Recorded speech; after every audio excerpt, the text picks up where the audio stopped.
알아야 할 주요 이슈들을 입체적으로 분석해 쉽게 풀어드리는 이순영입니다.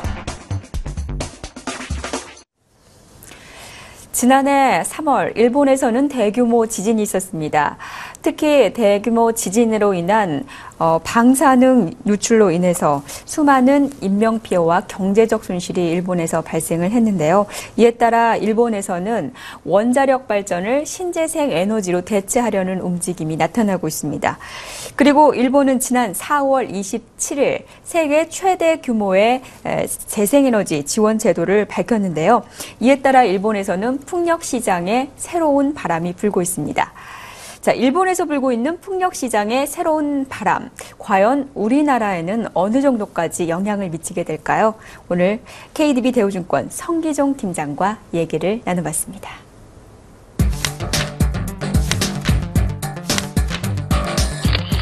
네, 팀장님 안녕하세요. 네, 안녕하세요.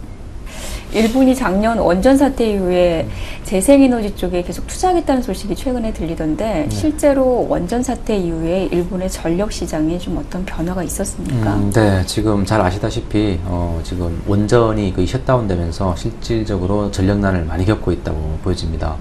전체 전력 생산량의 약 31%를 원자력 발전이 담당을 하고 있었는데 그 대부분이 지금 가동을 하지 않는 상황이기 때문에 실질적으로 뭐 지하철에 가보시면 아시겠지만 전력이 많이 몇 군데는 꺼져 있는 그런 상황도 볼 수 있을 거고요. 거리에 조명이 좀 많이 죽어 있는 그런 상황도 많이 보실 수 있을 것 같아요. 원전 사태를 일어나면서 원자력을 줄이고 이제 다른 쪽을 보자고 하는데 재생에너지도 종류가 많이 있잖아요. 네. 어떤 쪽에 좀 가장 많이 좀 투자가 정부가 지금 딱히 밝힌 건 없지만 재생에너지에 대한 투자를 늘리겠다고 발표를 하면서 대규모의 보조금 정책을 실시를 합니다. 그 중에서 풍력 발전이 가장 많은 보조금을 지원하겠다라고 발표를 했고요. 전 세계적으로 비교를 해봤을 때 독일이나 프랑스 같은 국가들보다도 약 3배 가까운 보조금 정책을 쓰면서 그 정책을 키워나가겠다라고 이제 발표를 한 것 같아요. 기타 태양광이나 지열 같은 경우는 상대적으로 그렇게 높지는 않은 것 같습니다. 보조금 정책이요. 그동안에 일본 정부에서 재생에너지 쪽에 투자를 이렇게 별로 하지는 않는 편이었습니까? 이번에 갑자기 좀 많아진 것인지 좀 어땠어요? 아직은 없죠. 아직은 규모가 작고 과거에도 규모가 굉장히 작았었어요. 지금 수력 발전은 전체 에너지의 8% 정도를 차지하기 때문에 수력은 재생에너지 중에서 가장 큰 비중을 차지하고 있지만 기타 뭐 지열이나 그 다음에 우리가 잘 알고 있는 풍력이나 태양광의 경우는 전체 발전량의 약 0.004% 정도 수준에 있기 때문에 되게 미미하다고 볼 수 있는 거죠. 그래서 지금 들어 이제 정부에서 이 재생에너지 비율을 높이겠다고 이제 발표를 이번에 대대적으로 한 것 같습니다. 그동안에 그러면은 왜 이렇게 그쪽 투자가 좀 부진했었던 건가요? 그래서 지금 일본 같은 경우는 지금 전 세계적으로 보더라도 재생에너지에 들어가는 투자 비용이 일반 화력이나 원자력에 비하면 굉장히 비싼 편이에요. 적게는 2배에서 많게는 한 4-5배 이상 정도 비용이 들어가기 때문에 그쪽보다는 재생에너지 쪽보다는 원자력 발전에 좀 더 치중을 했던 거죠. 상대적으로 다른 선진국에 비하면 일본의 원자력 발전 비중이 훨씬 높습니다. 한국도 거의 비슷한 수준인데요. 그러다 보니까 재생에너지에 대한 투자는 좀 더 굉장히 축소되어 있는 상황이고 거의 뭐 눈을 안 돌린 상황이죠. 거기다가 이런 발전을 하겠다는 업자들이나 발전소 측, 일본 같은 경우는 10개의 발전사가 있는데 대부분 민간업체들입니다. 그러다 보니까 이런 대규모 투자를 하면서 보조금도 없는데 대규모 투자를 해서 손해볼 일은 없는 거죠. 물론 또 일본이란 지형 자체가 풍력 발전하기에는 북과 남으로는 좋지만 가운데 산업시설이 발달되는데 본토는 별로 안 좋아요. 그런 여러 가지 단점들이 있기 때문에 지금까지 풍력 발전은 거의 없었던 걸로 보여집니다. 지난 4월 달에 이제 정부가 재생에너지와 관련해서 대규모 발전 차액 지원 제도라는 걸 밝혔는데 이게 구체적으로 뭐 어떤 건가요? 영어로는 FIT라 그러는데요. Feed in Tariff이라는 그런 용어를 쓰게 되는데 발전 차액, 즉 발전을 했을 때 일단 화력 발전에 들어가는 비용이 있죠. 우리가 전기료를 내고 있죠. 거기에 대해서 기준은 화력이나 원자력 발전에 맞춰서 전기료를 내고 있습니다. 그렇지만은 투입이 많이 들어가는 재생에너지 쪽에 대한 비용이 들어갔을 때 그 이상의 마진을 내야 되는데 실제적으로는 기존 전기료 가지고는 도저히 감당이 안 됩니다. 거기에 대한 보조금을 필요한 더 추가의 비용을 정부가 부담해주는 예, 그런 정책입니다. 그래서 일종의 보조금 정책이라는 건데 네. 정부가 모자라는 비용 투입 대비 모자라는 전기 회수료를 정부가 지원해주는 그런 제도라고 볼 수 있습니다. 금액이 어느 정도나? 지금 한국은 기준 금액이 지금 1kW당 107.66원입니다. 예, 우리나라가요. 예. 예, 그렇고 일본은 이번에 제시한 금액이 23.1엔입니다. 한국 돈으로 환산을 하면 약 한 340원 정도? 지원을 해주겠다는. 예, 그렇게 해주겠다는 거죠.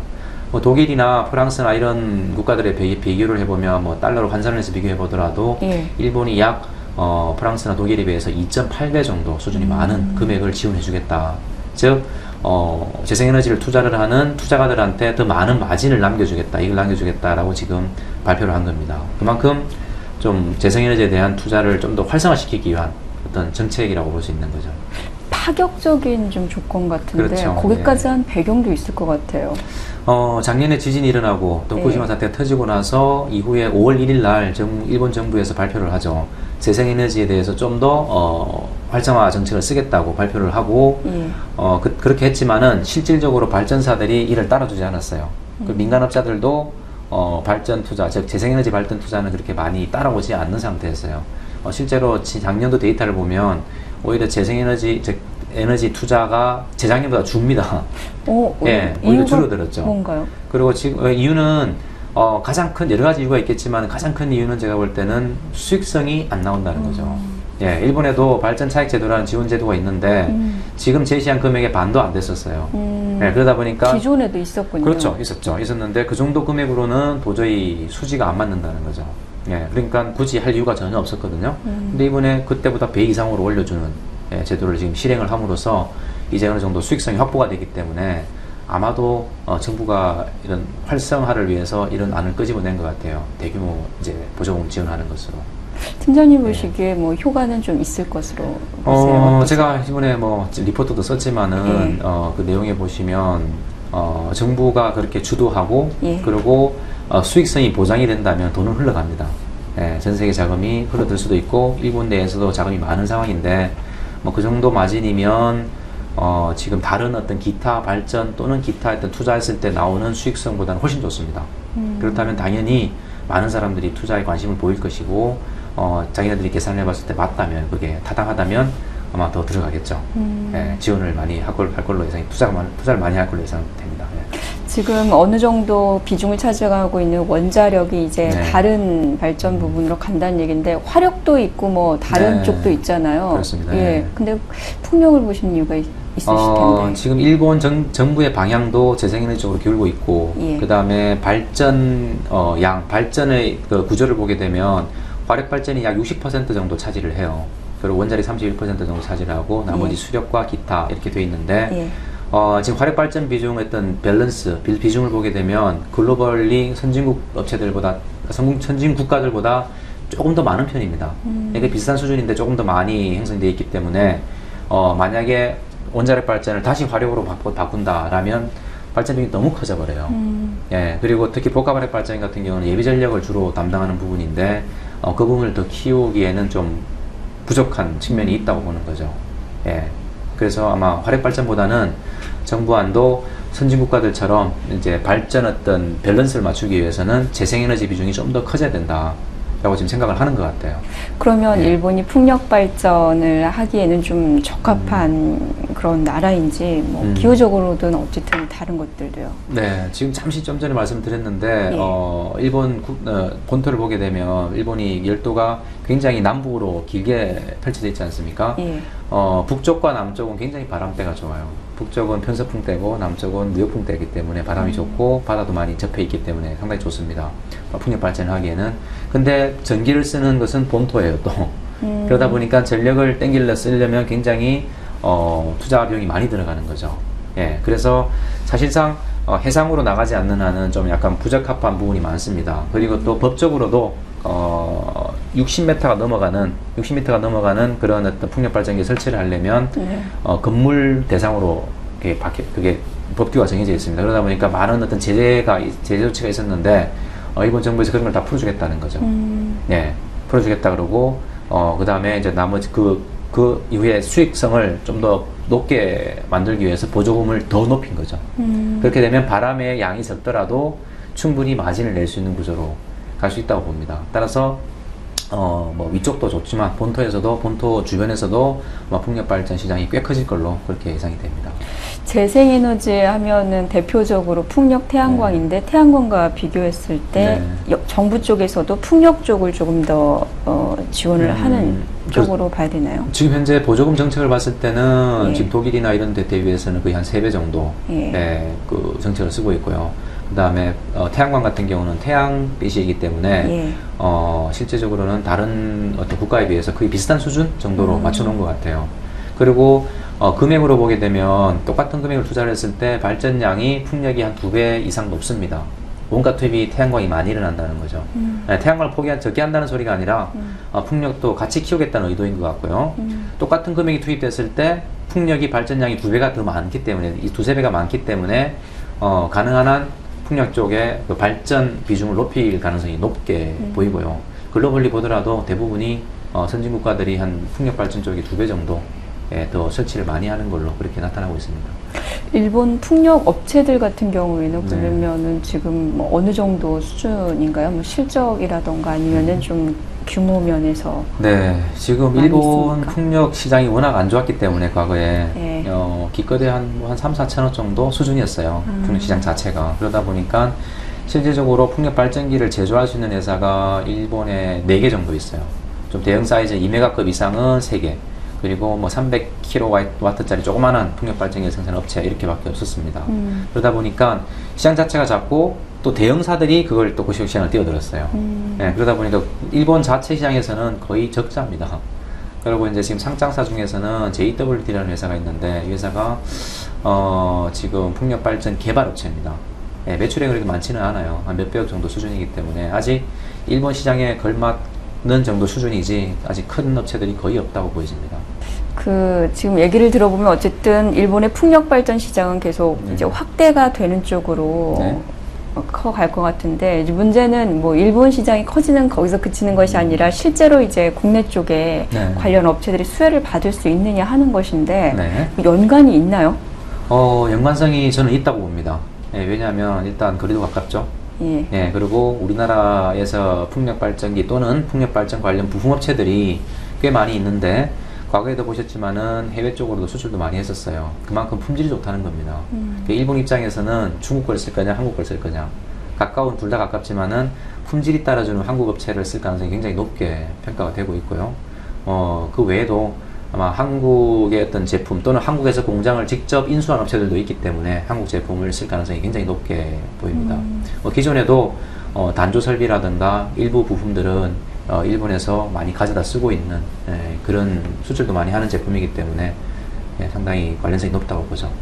근데 우리나라의 지금 풍력 관련 업체들을 좀 주요 꼽아보자면 관련 업체들도 일본 기업 못지않게 지금 좀 수익성에 있어서는 나쁜 편은 아닌가요? 현재는 나쁘죠. 근데 과거에 앞으로는 좀 좋은 앞으로는 좀 더 나아질 방향으로 생각을 하고 있습니다. 하지만 지금은 과거에 좋았던 그런 업체들이 대부분 아직도 구조조정 단계에 들어가 있어요.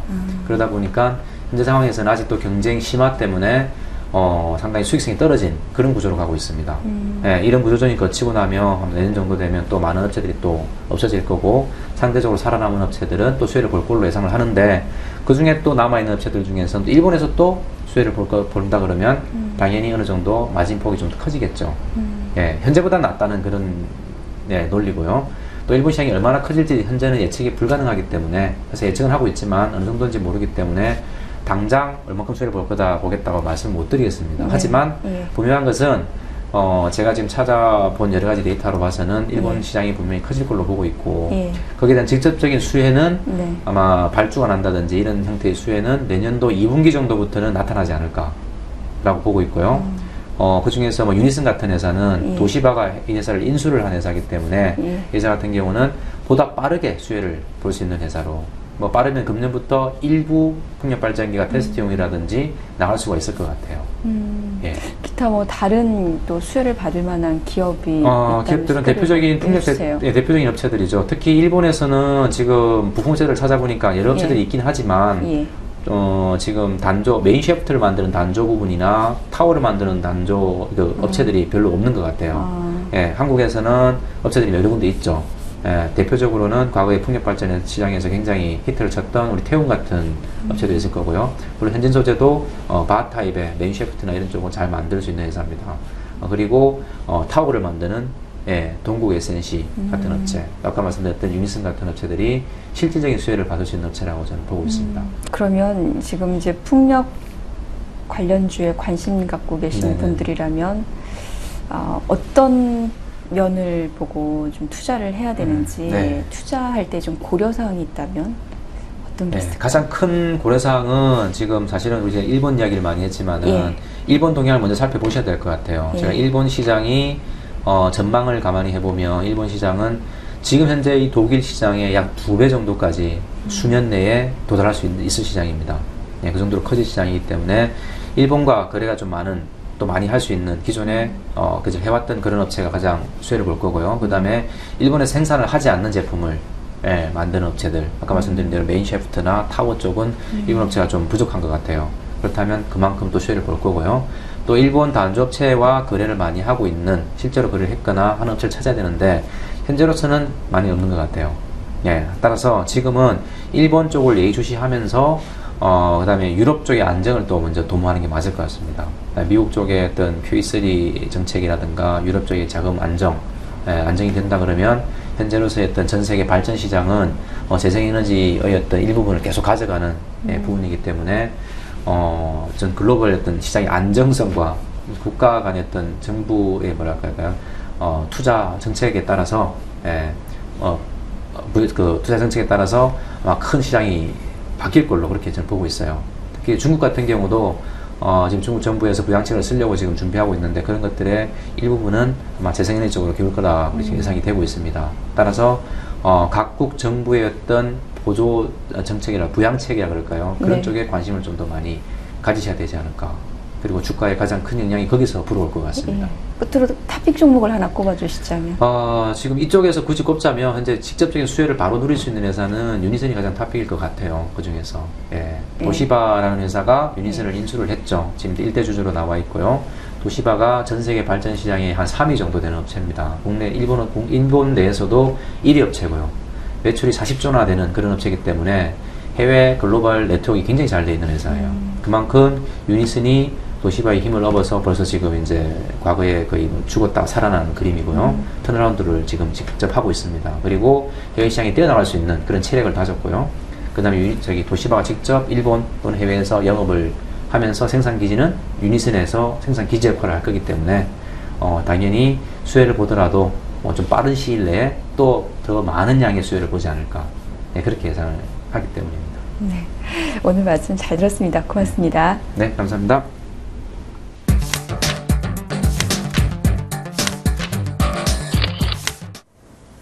강한 바람을 타고 풍력주가 한때 잘 날아가던 시절이 있었습니다. 그러나 올해 들어서 글로벌 경기 둔화 우려에 직격탄을 맞아 풍력주에도 먹구름이 잔뜩 끼며 침체기를 벗어나지 못하고 있는데요. 풍력주, 이젠 단순한 테마나 바람이 아니라 일본발 훈풍이 가져다주는 풍력주의 미세한 움직임을 잘 포착해야 할 것 같습니다. 이순영의 이슈타파는 여기서 인사드립니다. 시청해주신 여러분 고맙습니다.